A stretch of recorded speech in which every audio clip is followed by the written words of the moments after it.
I won't forget that morning, not if I live to be 100. I counted the men as they marched out of the yard. They'd hardly slept for weeks. We of the CID had slept even less, but the nightmare that kept us awake was all the same nightmare. That's why we weren't surprised when the commissioner asked us up to the conference room for a bit of a talk. He'd talked to us plenty, we knew that. It didn't help any to know what was ahead of us.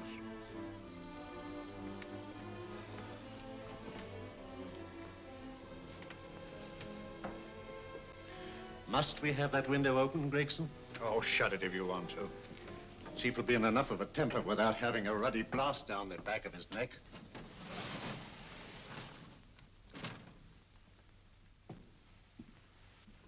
Gentlemen, the commissioner. Stuffy in here. Be seated, won't you?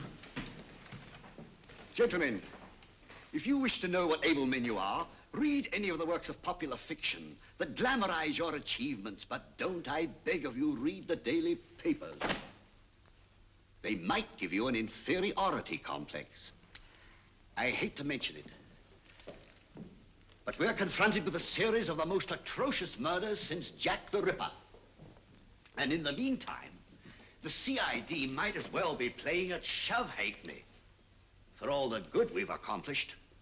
Now look. Here, here, and here.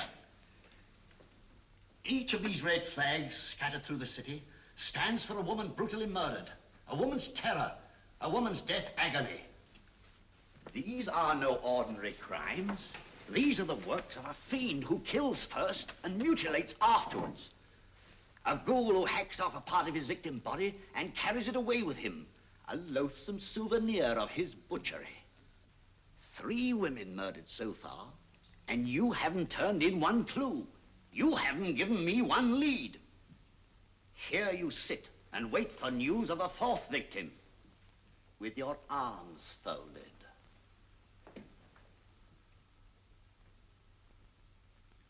Well, we hadn't long to wait. It was down Lambeth Way where a young woman was hurrying home late last night.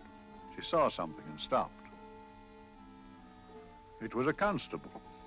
He spoke to her and he walked along with her, just in case. He saw her go down the stairway to the basement lodging where she lived. We can only surmise what happened after that.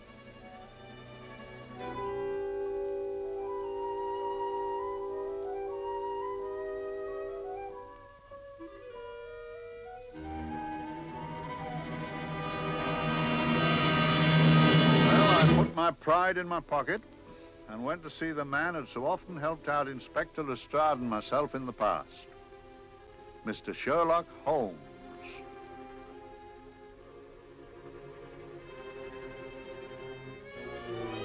If ever a man needed help, I did.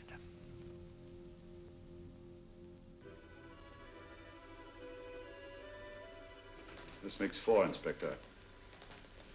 4 defenseless women here in the heart of London. And everyone with the right forefinger hacked off. Not hacked, Inspector Gregson. Cleanly, expertly severed. The work of a skilled surgeon. That's our only clue. Much about the age of my sister's girl. Is there no way of stopping this, Mr. Holmes? Yes. There's a way, somehow. The fiend that did this. I promise. I promise. We've nothing to go on. That's the rotten part of it. We can't get far without knowing the motive. Well, at least we know what the motives were not. It wasn't robbery, nor passion, thanks be, nor yet vengeance. Because they all came of totally unrelated families. Steady, Inspector, steady. Sorry, Mr. Holmes. I don't turn a hair when it's a bloke that can look after himself. A little slip of a thing like that. Yes, it's horrible. Come on, let's get a drink.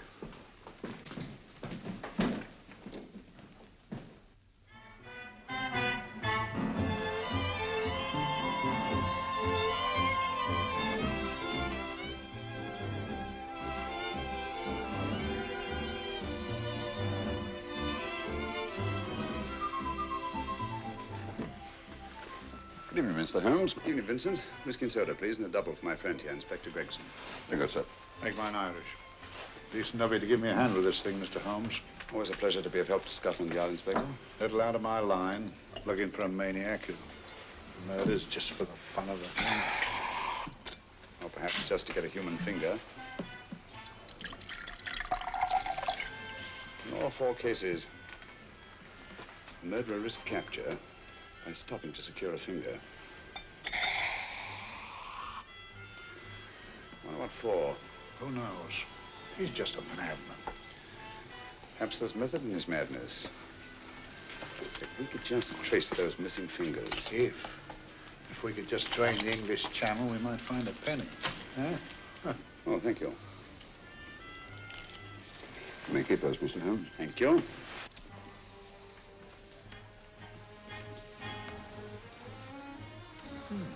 Sir George Fenwick, isn't it? Yes. Is that his daughter with him? Don't be so naive, Inspector. You know everyone, don't you, darling? Well, hardly. A week ago, I didn't know you. A week. How fast it's gone.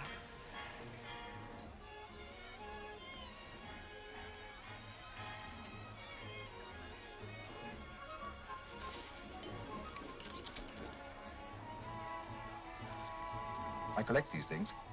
How very quaint of you. Shall we go? Yes.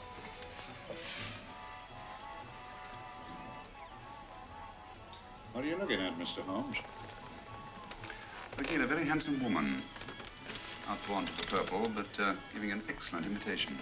Would you like to come to my flat for a nightcap? Lovely idea. Yes, isn't it?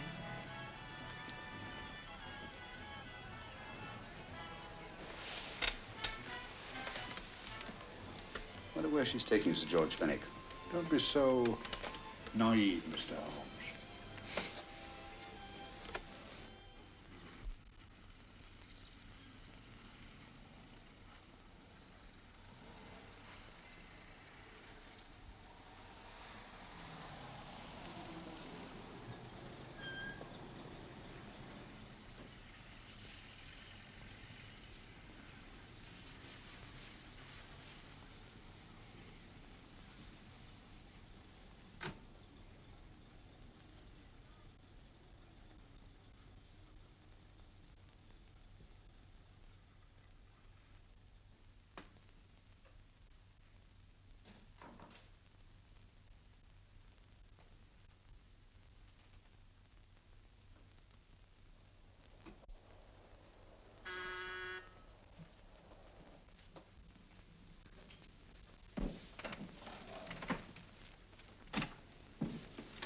Good evening, Mum. Hello, Grandon. Any messages? No, Mum.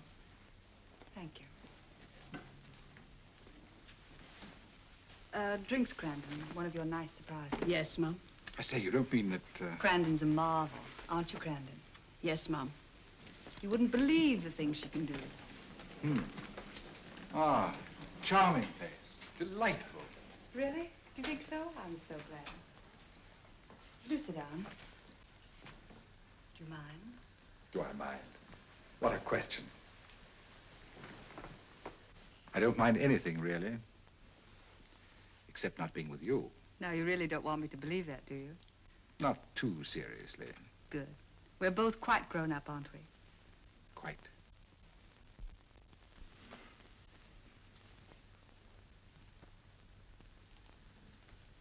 You're a treasure, Grandon.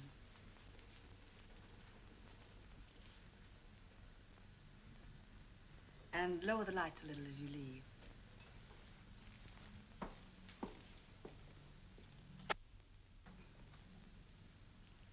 I prefer a more flattering light. In any light, you'd be... Would I? And don't you know it? Perhaps I do.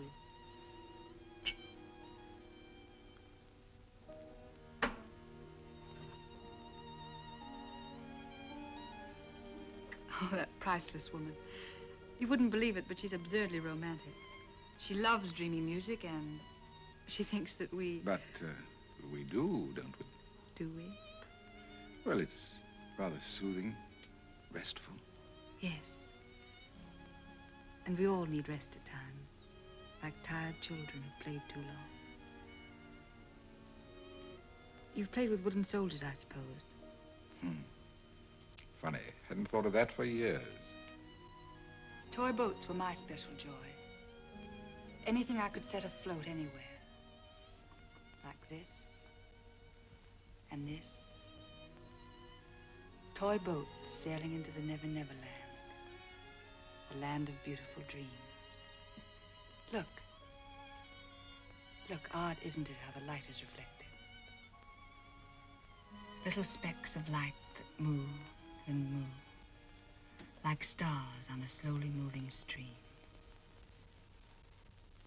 You know, Holmes, I'm very sensitive to atmosphere. No? Yes, I can tell by the feel of this room there's been a murder committed here. It may interest you to know, my dear fellow, it was the other side of that door at the foot of the stairs that the poor girl was murdered. If only I could find it. Find what? The one thing these unfortunate victims have in common that might give us a motive for these murders. There must be something. Another Jack the Ripper, if you ask me, a homicidal maniac. No, Watson. In the case of Jack the Ripper, there was one thing in common. His victims were all from one walk of life, living in the same section of the city. In this case, the murderer chooses his victims from all walks of life and from different sections of the city. No, my dear fellow, this is not the work of a homicidal maniac. It's something infinitely more sinister. Give me the creeps. What on earth are you talking about? Watson, I'm convinced that these murders are only incidental to some larger and more diabolical scheme. That may be, but why the severed fingers? The answer to that question, my dear fellow, is our only hope of solving these mysteries. Dear sister, I am so happy. I had such a lovely holiday at Brighton with you and Alf. And I'm looking forward to being with you again. Poor little thing. Sort of raises a lump in your throat. I can picture her sitting here happily writing this letter. And I'm not bit realizing that she's shortly going to her death. Hello? Gregson. Oh, there you are, Mr. Holmes. I've been looking for you everywhere. What's happened? Murder in Edgware Road, not half an hour ago. Woman? Yes. And the right forefinger cut off clean.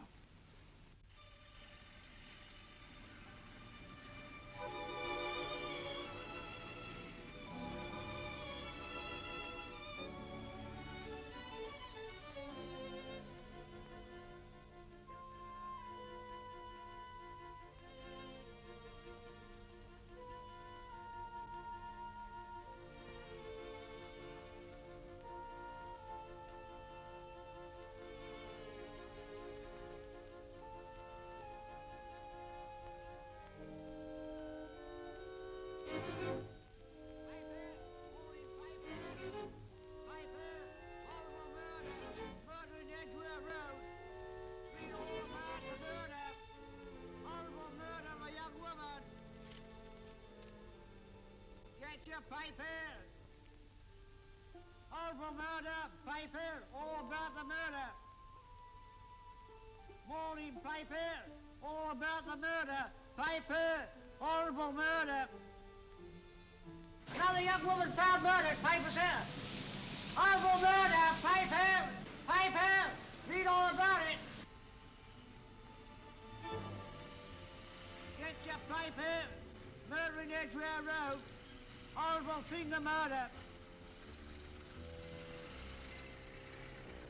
Shocking murder. Murder in Edgware Road.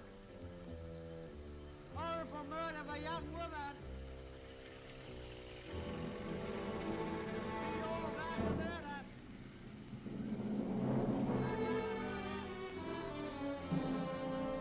Only fancy, Mum. There's been another of those horrible murders. Dear, dear, how shocking.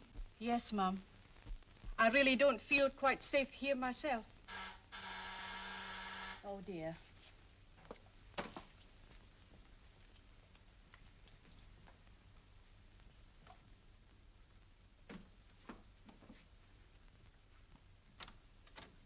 Why, Sir George! I must see Miss Marlowe at once. I don't know if she... I must see her. Where is she? Lydia. Why, Sir George, what is it? What happened? I don't know. You'll have to help me. You've got to help me. But I don't understand. Listen, I woke up a few minutes ago in a cheap boarding house off Edgware Road. I don't know how I came there. I don't know when. The last thing I remember is being here with you. Calm yourself, Sir George. When did I leave here? Well, it was about, It was 10:45, Mum. Precisely.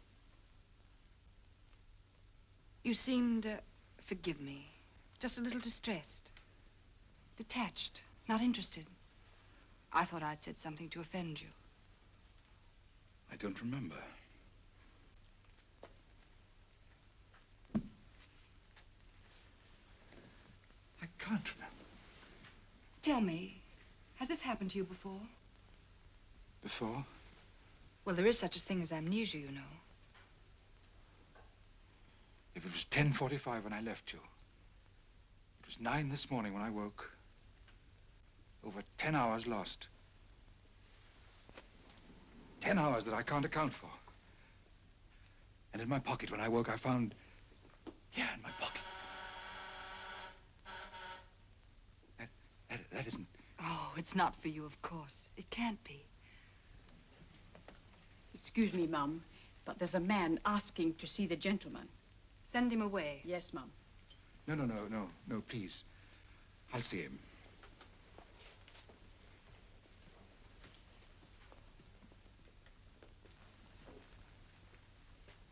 Well?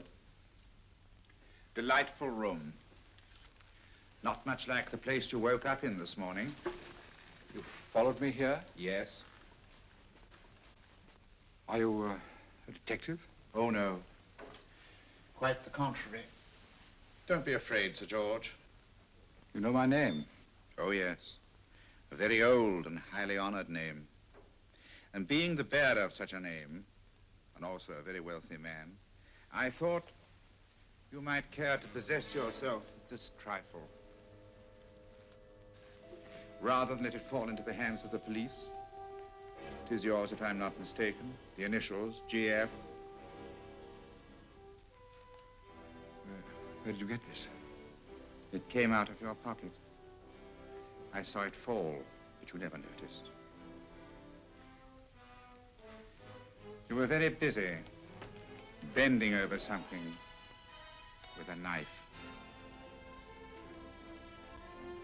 Then you put something in your pocket.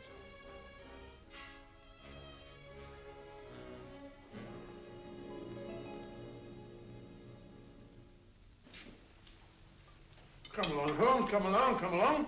How many more times must I tell you?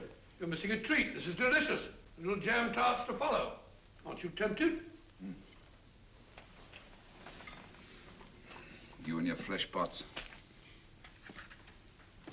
They tell me that fish is good for the brains. Brains haven't any. You realize that a whole day and a night have gone by since that bestial affair in Edgware Road? I'm as much in the dark as ever.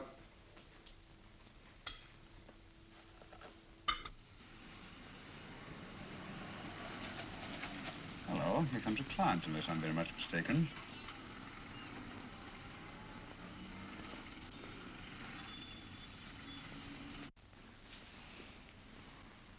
Hello, attractive. Very attractive.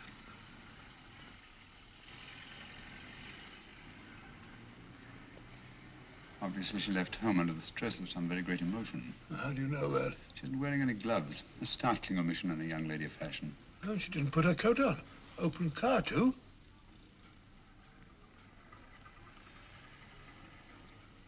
Furthermore, there's something in that bag she wants to show me. What makes you say that? The bag doesn't match her dress, indicating it was picked for size rather than style, to accommodate some bulky object. You amaze me, Holmes. What do you mention, my dear fellow?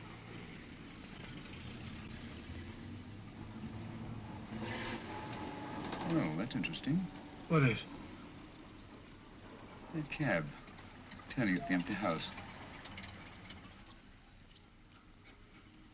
I wonder why he followed her here. Oh, wouldn't you? Quite possibly with glasses.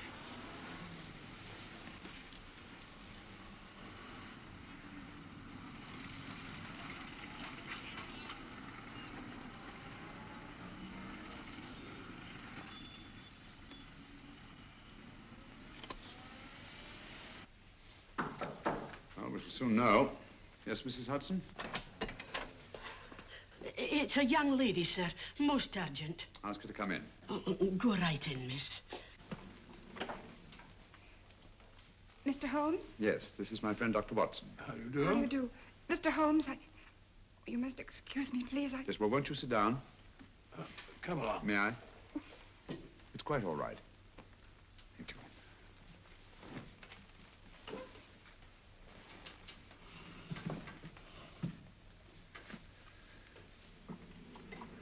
Now try to control yourself, Miss Fenwick. You're with friends. You know my name? No magic, I assure you. I've often seen your picture. You're the daughter of Sir George Fenwick, aren't you? Yes. It's about my father that I... What about your father, Miss Fenwick? Oh, I don't know what to do. He's always been the nicest, dearest person. Only since Mother died. Yes, we do. We know. So I didn't think anything of it when he was away all night before last. But he didn't come home until yesterday at tea time. Didn't come in for dinner at all. Just paced up and down in the library hour after hour. I begged him to let me in, but he wouldn't. Steady, steady. Now take your time. I couldn't sleep a wink last night. Then I started hearing things. Hearing things? What sort of things? I heard someone in the garden underneath my window. Then I saw a figure moving down the garden path. And I recognized my father. Stealing through his own garden like a thief.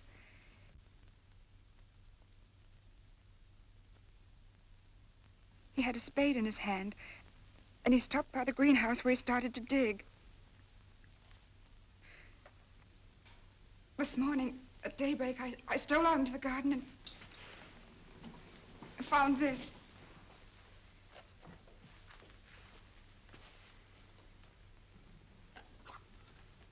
A finger.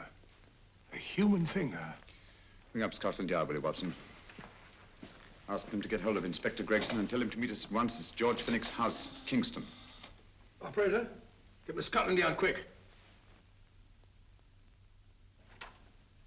Where's my father, Norris? He's still in the library, miss. Thank you. We'll see him right away. Will you come with me, please? Thank you. I got your message, Mr. Holmes. Yes, indeed. Dad, may I come in? Dad. It's funny. He doesn't answer. Do you mind? Please do. Thank you. Watson, quick. Oh, Come along, no, my dear. no, no. Take charge, Miss Fenwick, please. Sorry, sir. Now, miss, please. Please come along with me.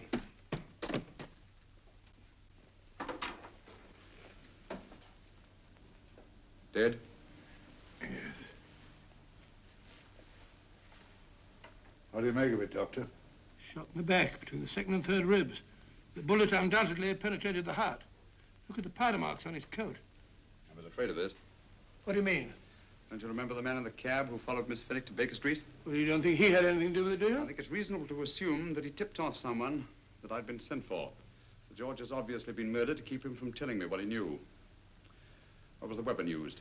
Small caliber revolver, point blank range by the look of the wound. The murderer came in through those French windows. The mud from the garden he brought in his boots. Sir George must have surprised the intruder.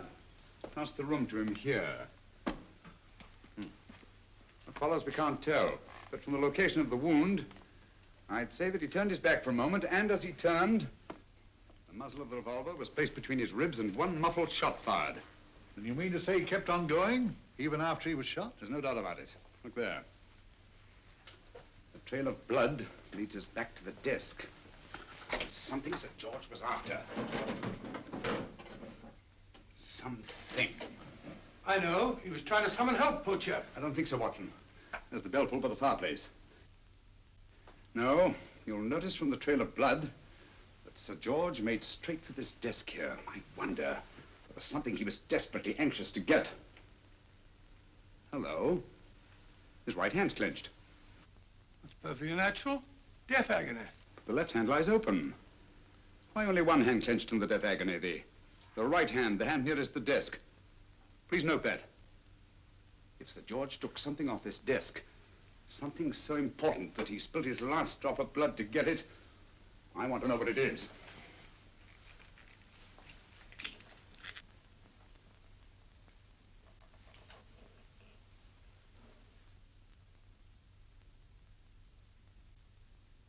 It's nothing but an ordinary match folder. Where does that lead us? I imagine to something very important, Gregson. This match folder's from Pembroke House. Why shouldn't it be? He was there, you know. We saw him yesterday. Yes, but the effort he made after he was shot to get hold of this match folder.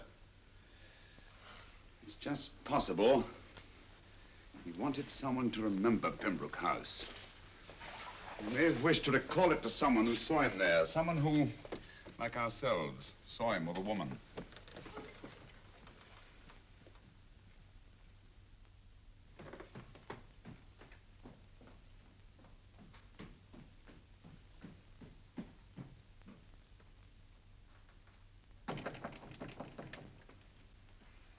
Come in.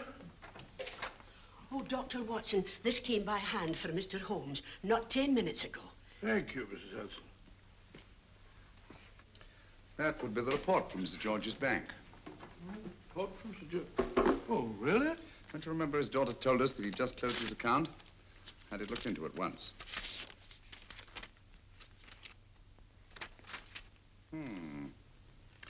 He drew out his entire balance in cash, nearly £10,000, yesterday, just after that young woman was murdered. What does that suggest to you, Watson? But he paid it out to someone. Precisely.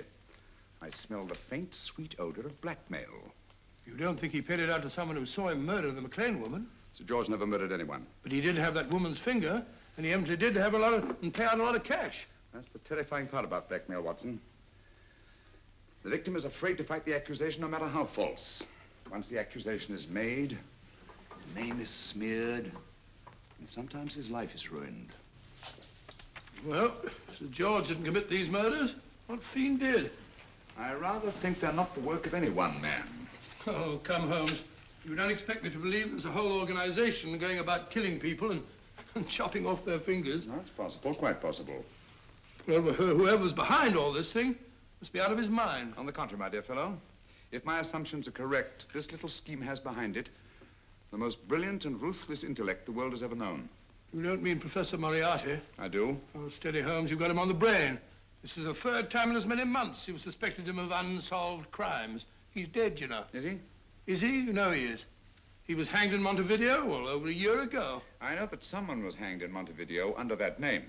But I'll stake my reputation that Moriarty is alive and here, now, in London. Hello? Yes, but Dr. Watson, wait a minute. You me? Oh, yes? This is Dr. Watson speaking. No, I'm afraid I've retired. I don't practice anymore. What? Oh, that's a different thing. An emergency case. Well, just a minute. Yes? Yes, well, see, she's not moved. Remember that? Don't touch her till I get there. Fractured case in the Cardinal's Mews. Heavy woman. 14 stone. Look at that. 14 stone. Just the sort of person who would hoist herself up on a stool to feed the canary. There ought to be a law against fat people keeping little dicky birds. Well, so long, old man. I shan't be very long. Haven't used that bag since I brought little Amelia. What's her name in the world? She grew up to be a very unattractive child. Well, who wouldn't with a name like Amelia? Oh, Amelia. Amelia.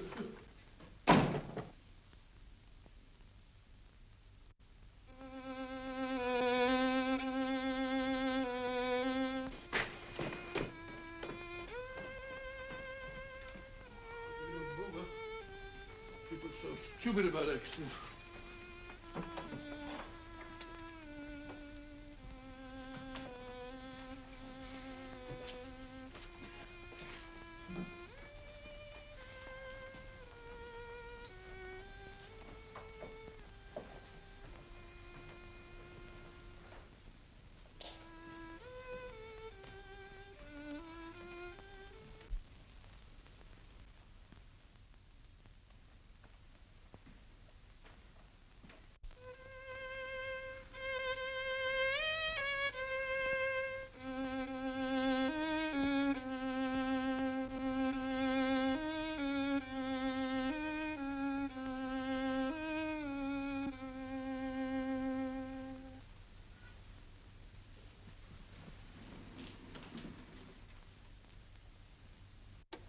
Oh, Professor Moriarty.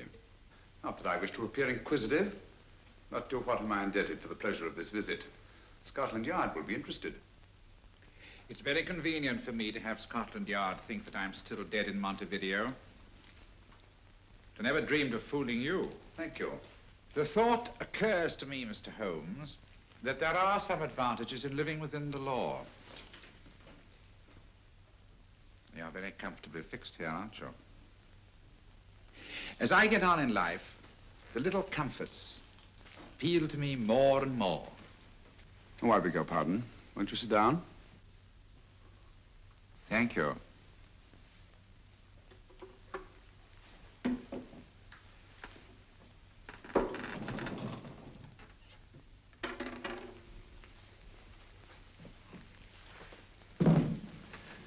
And now, Professor Moriarty, what can I do for you? Everything that I have to say to you has already crossed your mind. And my answer has no doubt crossed yours. That's final? What do you think? I shall not rest until you are hanged for the finger murders. You've no proof, you know. No, not a shred. But I have you. I could turn you over to the police here and now. You could. But if you did, you'd never see Dr. Watson again. Oh, the telephone call. Quite. I rather assumed you had taken some such precaution. Or I should have snatched up a revolver and indulged in a fit of heroics when you came in. Very smart, aren't you? Not smart enough, or I should have anticipated you. But if any harm comes to Dr. Watson, I shall seek you out. I shall not rest until I find you, and when I do... No harm will come to Dr. Watson this time. But I can't answer for the future. Mr. Holmes, I should strongly advise you to drop this case. Don't be silly. Think it over. We've had many encounters in the past. You hope to place me on the gallows. I tell you, I shall never stand up on the gallows. But if you are instrumental in any way in bringing about my destruction, you will not be alive to enjoy your satisfaction. And we shall walk together through the gates of eternity, hand in hand. What a charming picture that would make. Yes, wouldn't it? You know, I really think it might be worth it.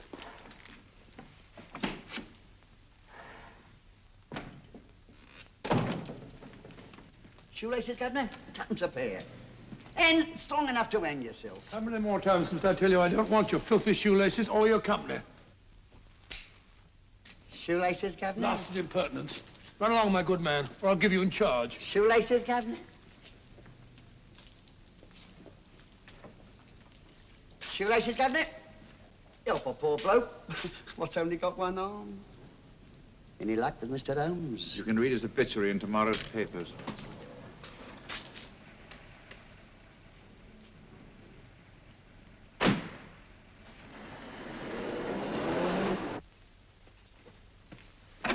Oh, there you are, Watson. Come in. I was, just going out to look for you. Look for me what for? Suppose you don't think I know my way about. Well, you're right, I don't. Blast all practical jokers anyhow. Know where I've been? On a wild goose chase. Exactly. There's no such number in McCardle's Muse. Some fool's idea of a joke. Did you see anyone? No, nobody especially. Only a whining old idiot selling bootlaces. Persistent beggar, wasn't he? Stuck to you like grim death. Huh? How do you know? And finally left you for someone who looked like better pickings. Someone, my dear Watson, was Professor Moriarty himself. What? He's just called on me. Moriarty here and you let him go? But you must be out of your mind. Why? Well, he bluffed me into believing that he was holding a friend of mine as hostage. Friend of yours who? Oh, nobody very important, just a fat, lazy fellow. Medical man, I believe. Medical man? Do I know him? Yes, I think you do. A fellow by the name of Watson. Watson, never heard. Who, me? I'm afraid so, old fellow. Your street hawker's job was to do away with you in a certain contingency. And you let Moriarty go? Because of me? I had no choice. I can't afford to lose you, old fellow. Well, it's very decent of the old chap, I must say, but... I wish you'd nabbed him. We shall, never fear. I know the motive for the finger murders. All I have to find out now is the method used with the blackmail victims. Method? Yes. How does Moriarty get them to the scene of the crime? How does he plant those severed fingers on them? And how does he scare them into believing that they may have committed those atrocious murders themselves? Curious.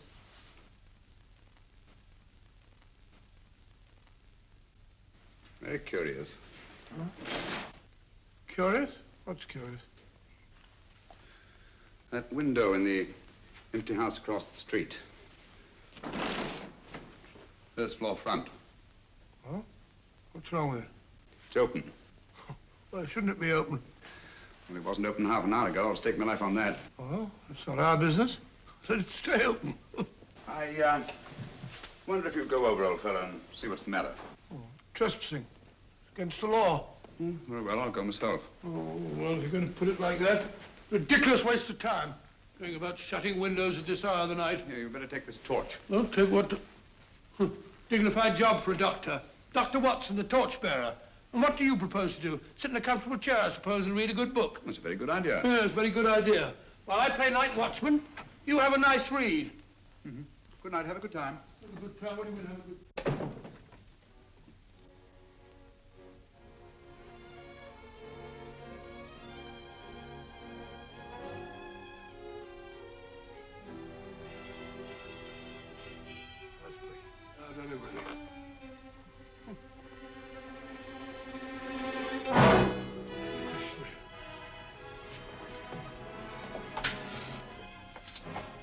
What is for?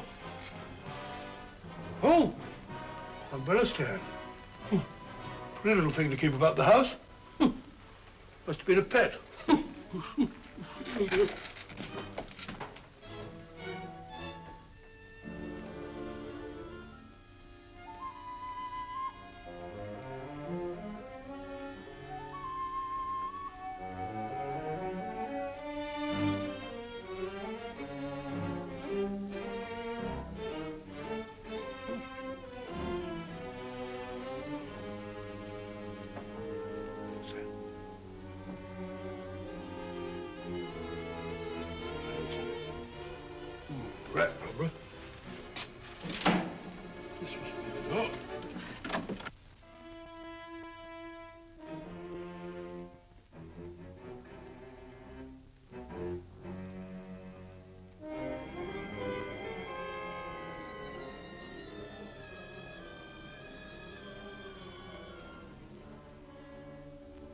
He sits comfortably reading a book.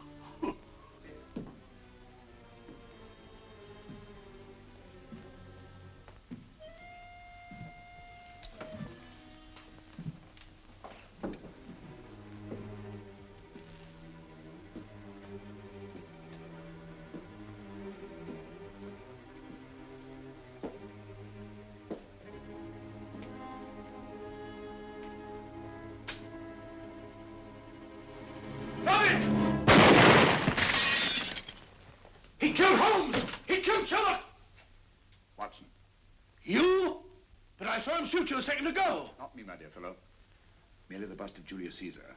Incidentally, you may have noticed that all through the ages, prominent men have prominent noses. Oh, I'm afraid we're in for terrible trouble again with Mrs. Hudson. Window smashed, plaster all over the floor. Get up, you.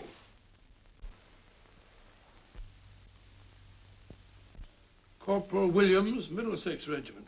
Discharged from the army as physically unfit. Papers seem in order.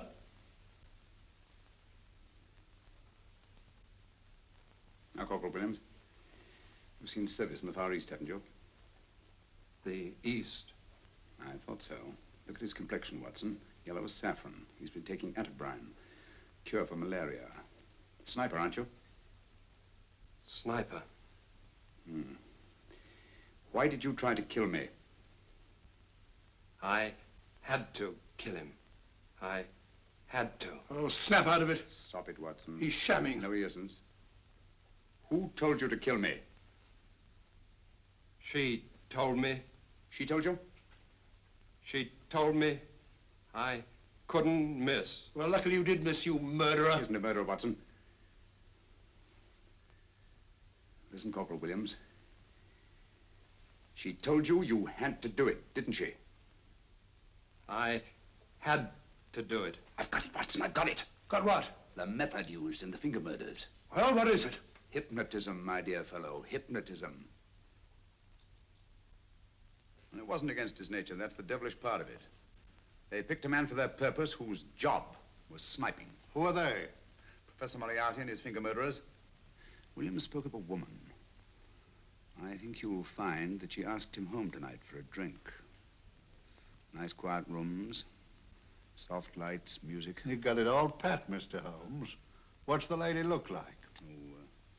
Up 30, nice figure, blonde, lustrous eyes. Oh, really? Got a phone number? Oh, so? Williams will give us her address. Look after him, Gregson. Don't let anyone come near him. He's our key witness in the finger murders. Well, I hope you're guessing right, Mr. Holmes. Get up, Williams. Now, go with Inspector Gregson anywhere he tells you. Come on. Yeah. Ring me as soon as he comes to himself, will you? I will. Good night, gentlemen. Good night. Well, if you believe that fellow Williams was hypnotized, I suppose you think Sir George Fenwick was hypnotized too. Yes, I'm quite sure of it. Have a cup of tea? Thanks, old boy. Nothing to eat. Well, why didn't these people make Sir George do the murder himself? Because they didn't want to get him hanged. They wanted to blackmail him. Well, who do you think the actual murderer is? One of Moriarty's gang. A diabolically simple technique. Kill a woman. Yes, but why cut off the fingers? My dear fellow, don't you understand? The severed finger is what links the blackmail victim to the murder. He wakes, finds the grisly thing in his pocket. He doesn't know how it got there. He's no idea that he's been hypnotized. For all he knows, he may have committed the atrocious crime during some dreadful lapse of sanity. In that state, when he's utterly demoralized, the blackmailers take over. Is that it? Undoubtedly. You see, they swear that they saw him commit the murder. And being human, the victim will pay anything rather than stand trial on a charge that will make his very name loathsome. Oh, it all fits in if you believe in hypnotism. Yeah. The only possible explanation. You think the hypnotist is that woman with the blonde hair, the lustrous eyes, the woman you invented? I didn't invent her. I saw her. What on earth are you talking about? That woman, my dear Watson, was with Sir George when he left Pembroke House. I saw her there. I shall see her again, and Williams will lead me to her. That's why it's so important to keep him safe. He will identify her.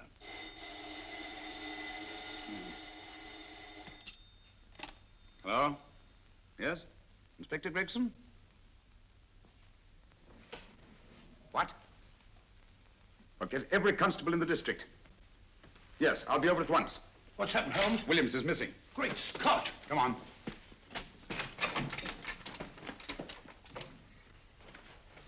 Lorry crashed into Gregson's car. During the confusion, Williams disappeared. Escaped, eh? No, kidnapped. To keep him from talking when he came to. You don't think that Moriarty... Moriarty? Anything is possible.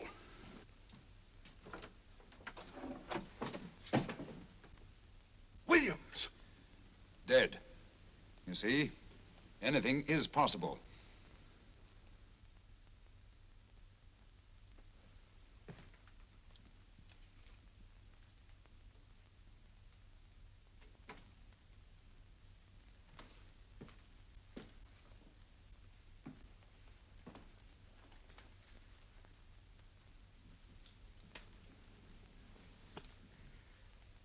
Oh, good morning, Professor Moriarty. You startled me. I'm dressing another dolly, a dear little nurse. Is there anything wrong with your finger? Just a splinter. Nasty thing, splinters. Most trying. One can't be too careful, but I'll get it out for you. I have the very instrument to help you.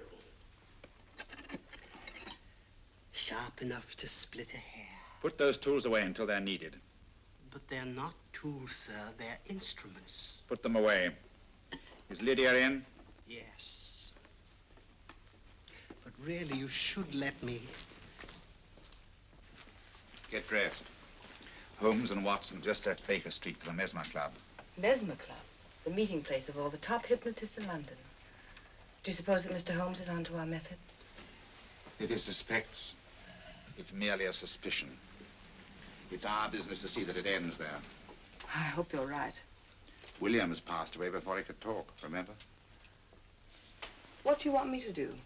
Go to the Mesmer Club, meet Holmes, and induce him to come back here. Isn't that a bit dangerous? Every meeting with Sherlock Holmes is potentially dangerous. However, you say he didn't see your face at Pembroke House. And how would you suggest I get Mr. Holmes to accompany me here? Kidnap him? Oh, no. Holmes has one weakness, his insatiable curiosity. If you can arouse that, you can lead him anywhere. It's up to you to take advantage of any opportunity that may arise. This way, please, gentlemen. I'll tell Dr. Onslow that you're here. Thank you. So this is the Mesmer Club. If you ask me, hypnotism is a lot of mumbo-jumbo. Oh, come now, Watson. As a medical man, you must admit that hypnotism has its place in modern science. That may be, but 90% of hypnotists are crooks of the worst kind. Nothing more than a lot of charlatans exploiting weak-willed morons. Ah, Dr. Onslow, I believe. Happy to meet you, Mr. Holmes. Your brother Mycroft suggested I might be of help to you. He's a valued member of our little group of charlatans and crooks. Oh, beg your pardon, sir. I didn't know you were listening. Behind the curtain. My friend, Dr. Watson. Oh, delighted. Oh, did you? I wonder now. You see, we're in the midst of a little experimental session at this very moment. If you'd care to join us. Oh, certainly, certainly. That'd be very instructive. Oh, well, will you follow me? Thank you. Why should I know somewhere behind the blasted curtain? In treating his patients. But today, the therapeutic value of hypnotism, as we now call it, is conceded by innumerable physicians. Especially is it of value in surgical cases where the administration of local or of general anesthetic is inadvisable. Inadvisable poppycock. Oh, sorry. For the sake of latecomers, I may say that I have placed this subject under profound hypnosis. In this condition, he can feel no pain, even under applications which normally would be excruciating. Excruciating? You excuse me, please. Carter, you are having a peaceful sleep. You feel nothing. Your arms and your hands are without sensation. Mowbray, the long needle.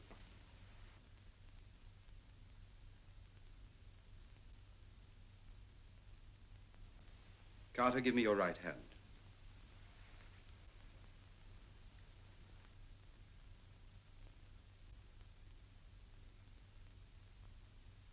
As you observe, the needle has been thrust completely through the subject's hand. No feeling, no pain. This lack of feeling is the one infallible test of profound hypnosis. Nonsense.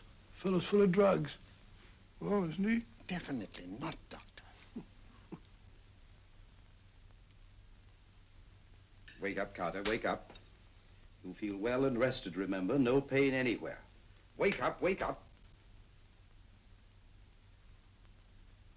I say, when are you going to begin? All through, Carter. Stand up. This way, sir. And, are these all the people that come here? Oh, no, no, no. Others keep dropping in all the time. I suppose it's all right for those who believe in it, but of course, I'm a professional man myself. Then you don't believe in hypnotism, Dr. Watson? Oh, I don't deny that there are certain types of hysterical, feeble-minded people who go under if you point your finger at them. But anyone with an ounce of character... How right you are. You see right through our little artifices, don't you, Doctor? Right through, my dear sir. Right through. Quite so. But with the feeble-minded, as you say... excuse us, Mr. Holmes. Certainly.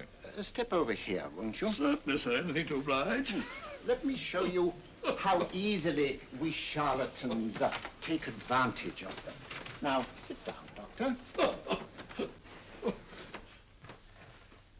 Now, we set a thing like this in motion. It's wonderful, the attraction on the feeble-minded, of course. The continuous motion, if they just let themselves follow it.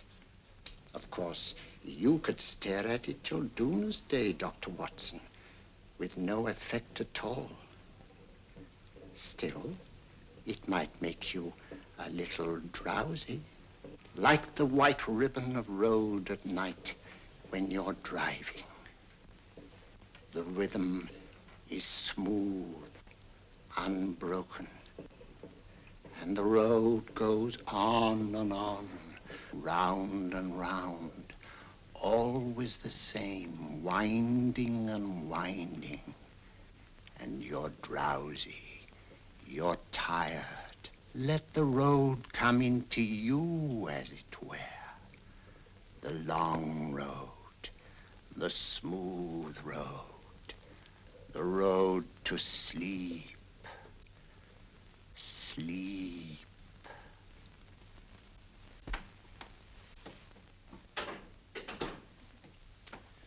Open your eyes. Stand up. Turn around. And now, Dr. Watson, you're on a holiday in Scotland. The country is amazingly beautiful. We're coming to a stream. It isn't deep. Better take your shoes and socks off.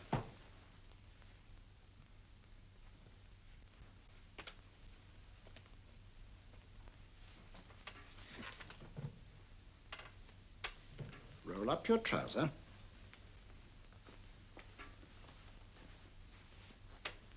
That will do. The other leg is waterproof. Turn around. Mind the pebbles.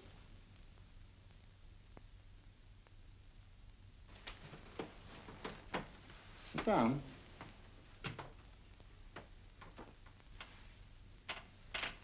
Wake up now.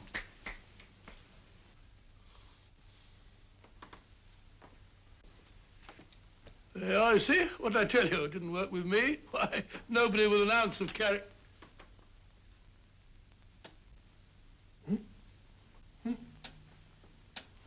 I think you'll need these.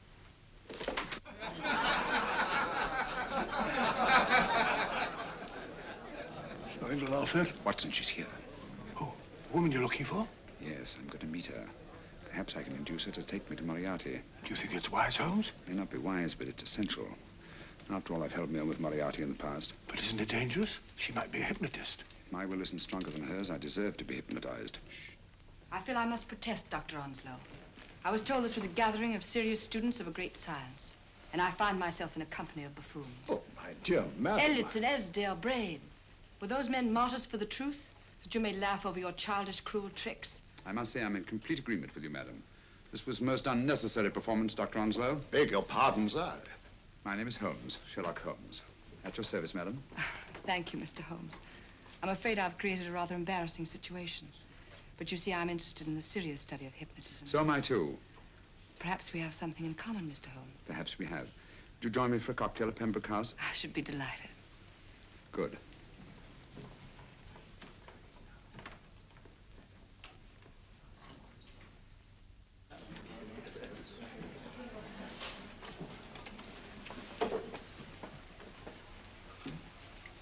Thank you. I didn't know there was such a pleasant place in London. It was so nice of you to suggest our coming here. I thought a little picking-up would do us good. You mean you thought I looked... I like the way you look. Thank you.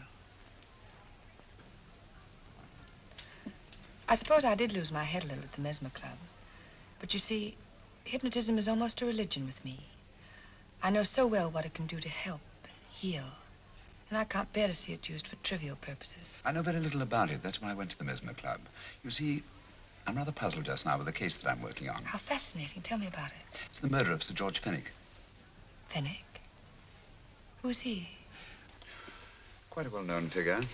Odd now I come to think of it. The last time I saw Sir George was here at Pembroke House. Strange. Yes, isn't it? He was sitting, I believe he was sitting at this very table. Cigarette? Thanks. Do go on. There was a charming lady with him. He was lighting a cigarette.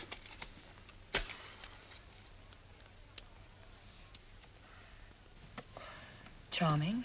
Did you see her face? No worse luck. Merely her back. How unenterprising of you. Yes, wasn't it? Afraid I'm getting a little older. I shouldn't say so. That's nice of you. Still, the first time in my life, I've got hold of a case that's beyond me. I'm actually losing sleep over it. You know, Mr. Holmes, I believe I could help you. Really? I should be very grateful. You're amused. Oh, merely skeptical. How would you go about it? I've used hypnotism more than once in healing. Not for profit. I'm not a professional. But I do think I could help you. If you'd care to... I can't think of a pleasanter experience.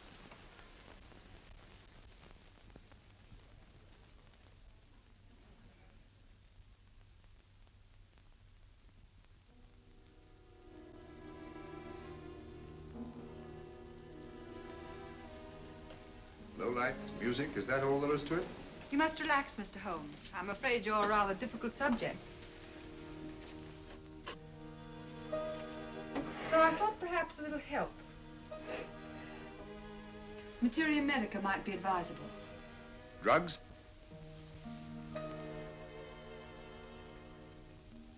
No, I'd rather not, if you don't mind. As a matter of fact, I'd rather not myself. But Schrenk-Notzing, he practiced in Munich, you know. Believed it the best means for difficult subjects. Do you mind? Well, as a matter of fact, I don't approve of sedatives. Just as you wish. We don't have to go on with this at all, you know. Wait a minute. Wait a minute. All right. I'll take a chance. It's really quite harmless. What is it? Cannabis japonica, an oriental soporific. You'll need water.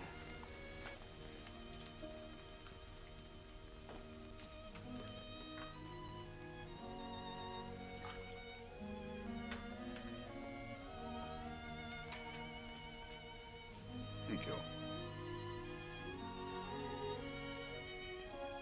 Now sit down, Mr.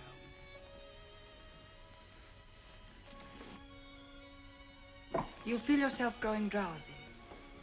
Don't fight it. Give in to it. Because you do want to sleep, you know. Just fix your eyes on this one white flower floating on the water. Empty your mind of every other thought. Follow the motion of the water. So smooth, not a ripple. Waters of forgetfulness. Steady, deep, strong. Strange, isn't it? How the light is reflected. Little specks of light that move and move.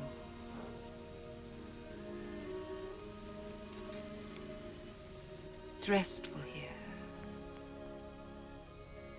It's peaceful. It's friendly.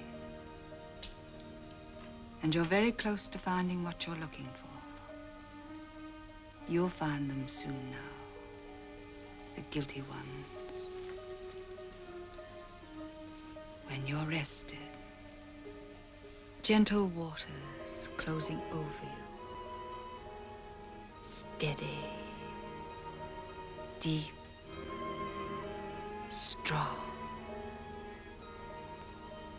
Drawing you down, down, down.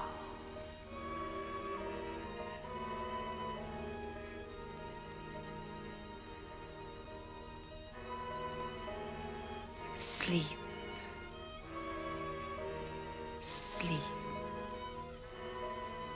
Sleep.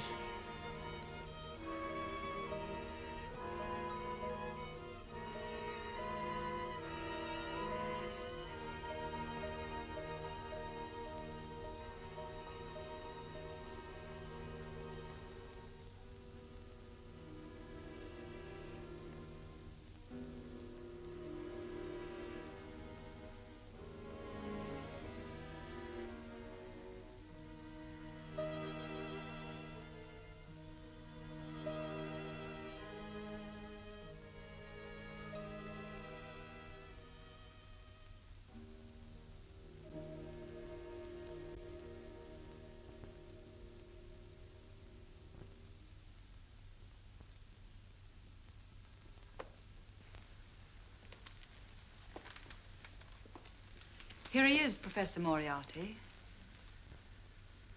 Stand up, Mr. Holmes.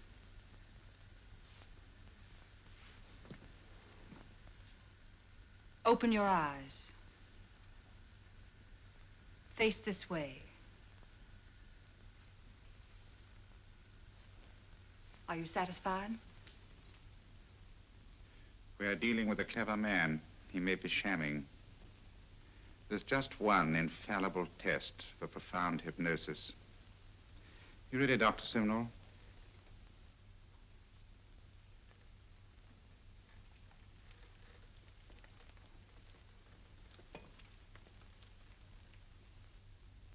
That will do, Doctor.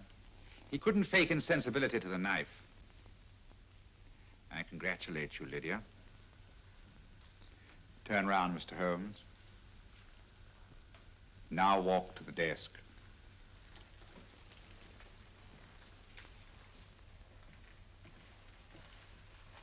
Sit down. Take that pen and write what I tell you to write. I have at last found a case which I cannot solve.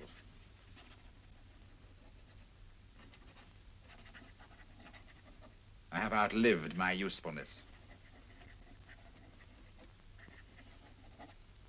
Therefore, I have decided to end my life.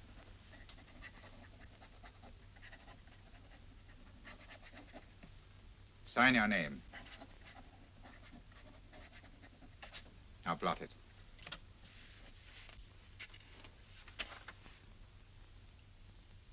Fold it up and put it in your pocket. Come, Mr. Sherlock Holmes. Go out onto the terrace. But it won't look like suicide, sir. I'm sorry, but Mr. Holmes' injuries must all be self-inflicted. Let's walk a little, Mr. Holmes. It's so pleasant here in the garden. Just step up here onto the terrace. It's a nice, broad terrace. Now turn to the left and walk slowly to the end of the terrace.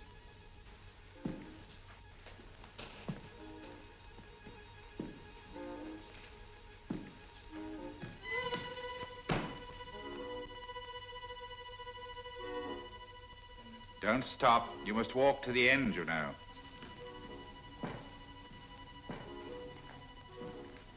The end leads to an open doorway. You can pass through it in perfect safety. In the room beyond the doorway, you'll find what you've been looking for.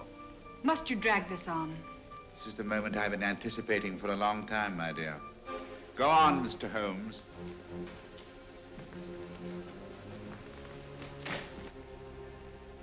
Through the open doorway, you will find the man responsible for the finger murders and the death of Sir George Fenwick.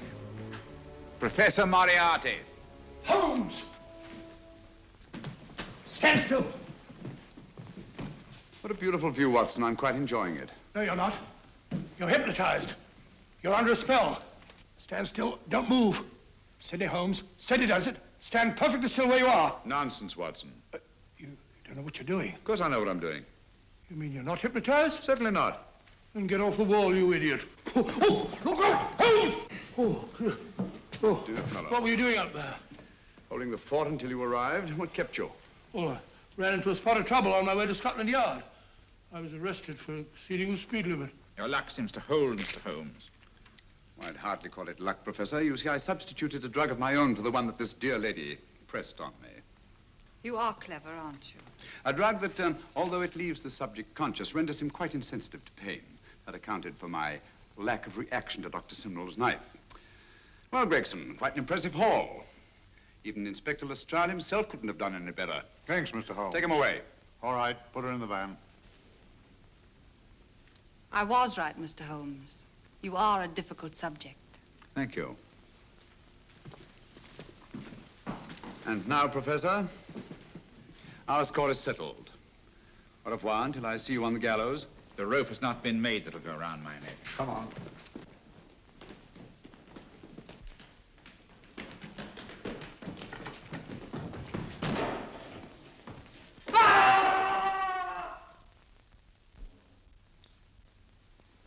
take care of things, Mr. Holmes. Thank you, Inspector. Come on.